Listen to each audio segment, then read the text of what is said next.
ourselves in Las Vegas today. We have a conference that's happening for window and door retailers, which I love.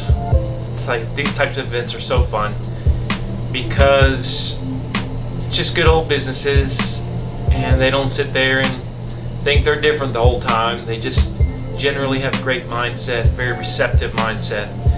So we got here late last night. We're going to have this session today, and then we gotta go straight to the airport because the B2B forum put on by the folks at Marketing Profs and Ann Hanley is tomorrow.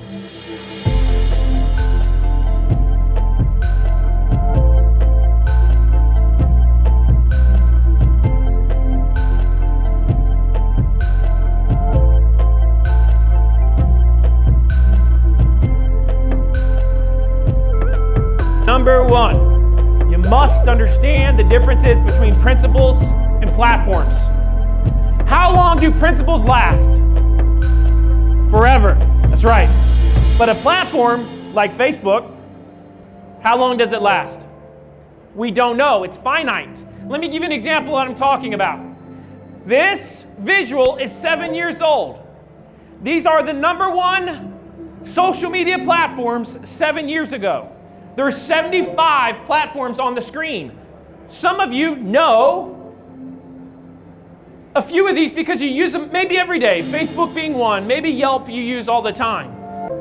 But there's others that were the darlings of businesses that have come and gone. Out of these 75, today, 33 are gone. Gone! They don't exist. 12 of them are dying and almost gone. The companies that take the principle and apply it to the next platform, they were successful on MySpace, then they became successful on Facebook, and then they'll be successful on the next big thing, whatever that big thing is. Because if you look at the commonalities of success, it's the principle of what they do on the platform that doesn't change.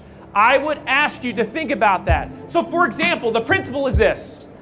When prospects visit our website, do we help solve their problems better than anyone else in the world? Because that will be as relevant to you in 10 years or 20 years, Jeff, as it is today.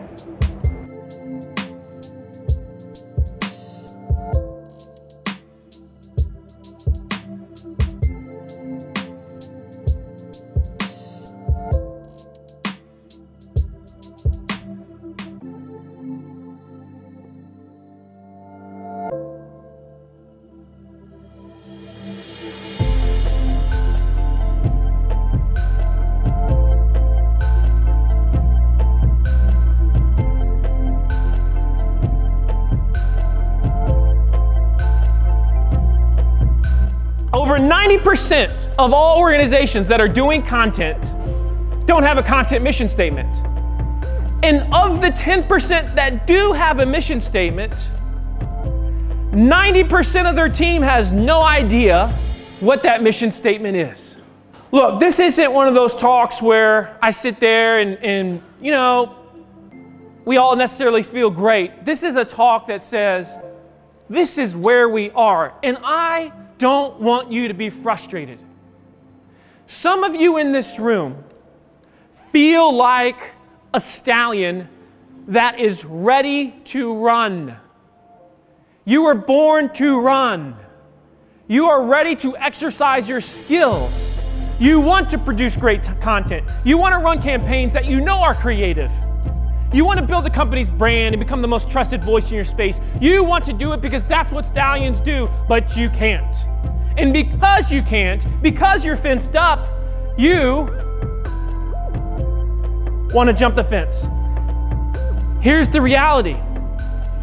Either they let you run or you're going to jump the fence. But something's going to happen. That's what stallions do.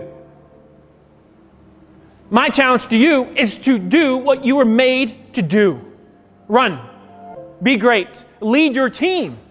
And this is why we're having this important conversation. Make sure everybody understands this focus, this mission together. This episode really, I think, represents the time of year that we're in. for if you speak for a living, there's basically 2 seasons, which is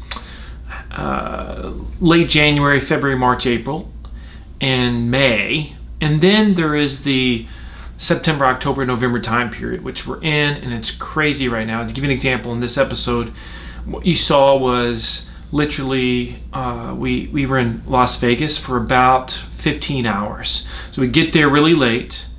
We have a speech that is at the National Window and Glass show in Vegas, and then we leave immediately so that we can get to Boston. And didn't get to see anything in Vegas. You hurry to Boston and just made it in time for the B2B forum. We were in Boston literally, I think, like 16 hours. Get there very late, leave the next day. But I think the subjects that we hit upon have some serious relevance. The first one is this. It's true that we've got to decipher as organizations the difference between a principle and a platform, because platforms are coming and going fast. You know, we've heard a lot about Snapchat. I don't think Snapchat is going to be as big as a lot of people think it is. I don't see it as a big play for B2B ever. And I think ultimately they're going to lose that game to Instagram. That's what I believe. And so that's a platform. Now, I could be dead wrong about that. That's okay. That's okay. We've all been wrong about things. But I know the principle of having success on Snapchat or on Instagram or on Facebook really doesn't change. We're going to have to continue to carry those. And the companies that understand that, they're going to be the most successful as these new platforms evolve and come out. And of course, the second element here is this issue of frustrated marketers and how this is a big problem. Marketers want to produce their art, and if they can't produce their art, just like any employee, if they're not given the keys to the vehicle, if they can't drive it, they're going to get frustrated, they're going to want to leave. I talk to so many frustrated marketers that are just like, I'm handcuffed and I don't know what to do, I don't know where to go. And I don't think this problem is lessening. I actually think it's getting worse. Business owners need to be aware of it. Just like any employee, they need to give them the liberty just to go, to run, to create, to experiment, to fail. And I think if they do that, they're going to have a strong culture, a strong marketing department. And just like you have research, development, and innovation that you hear so much about with companies, the same is true when it comes to marketing. All those things apply, and I think we can't get that. Those are the things that are on my mind right now, and I think this is what's great about this episode and the balance.